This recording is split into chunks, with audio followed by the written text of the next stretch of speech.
ఎన్నో మలుపుల అనంతరం ఎమ్మెల్సీ అభ్యర్థులను కాంగ్రెస్ ప్రకటించింది. Telangana PCC working president Mahesh Kumar Goud అలాగే ఎన్ఎస్యుఐ అధ్యక్షులు బల్మూరి వెంకట్లకు అవకాశం కల్పించింది.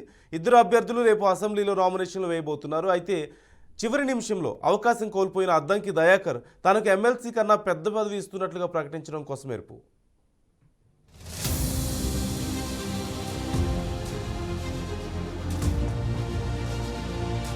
ఎమ్మెల్యే కోట ఎమ్మెల్సీ అభ్యర్థులను కాంగ్రెస్ ఎట్టకేలకు ఖరారు చేసింది. ఎంతో మంది సీనియర్లు పోటీ పడినప్పటికీ అభ్యర్థుల ఎంపికలో హస్తం పార్టీ ఆచితూచి వ్యవహరించింది. TPCC working president Mahesh Kumar Goud, NSUI అధ్యక్షుడు బల్మూరి వెంకట్లకు అవకాశం కల్పించింది. బీసీ సామాజిక వర్గానికి చెందిన మహేష్ కుమార్ గౌడ్ విద్యార్థి దశలోనే ఎన్ఎస్యుఐ అధ్యక్షుడిగా పనిచేశారు. వర్కింగ్ ప్రెసిడెంట్ స్థాయికి ఎదిగినా ఎన్నికల్లో పోటీ చేసే అవకాశం దక్కలేదు. 2018, 2023 అసెంబ్లీ ఎన్నికల్లో నిజామాబాద్ అర్బన్ సీటు ఆశించిన చివరి నిమిషంలో టికెట్ రాలేదు. అయినా పార్టీ కోసం పనిచేశారు. ఆయన సేవలకు గుర్తింపుగా ఇప్పుడు ఎమ్మెల్సీగా కాంగ్రెస్ అవకాశం కల్పించింది.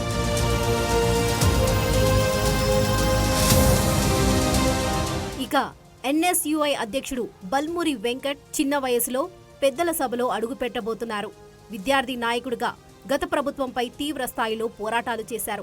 ఎగ్జామ్ పేపర్ల లీకేజీలు, ఇంటర్ విద్యార్థుల ఆత్మహత్యలపై ఉద్యమం నడిపారు. నిరుద్యోగుల పక్షాన పోరాడారు. ఫలితంగా లాఠీ దెబ్బలు తిన్నారు. జైలు జీవితం గడిపారు.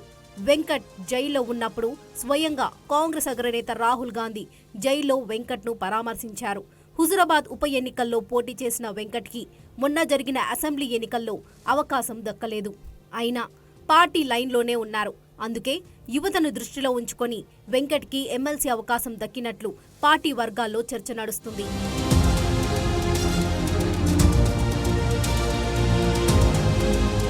అయితే చివరి నిమిషం వరకు రేసులో ఉన్న అద్దంకి దయాకర్కు మరోసారి నిరాశ తప్పలేదు.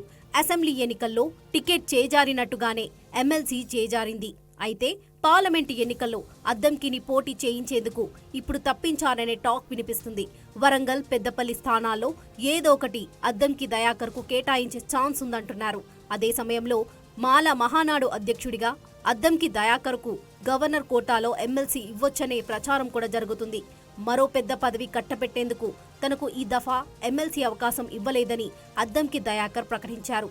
ఎన్ని అవకాశాలు చేజారినా చివరి వరకు కాంగ్రెస్లోనే కొనసాగుతానన్నారు అద్దంకి.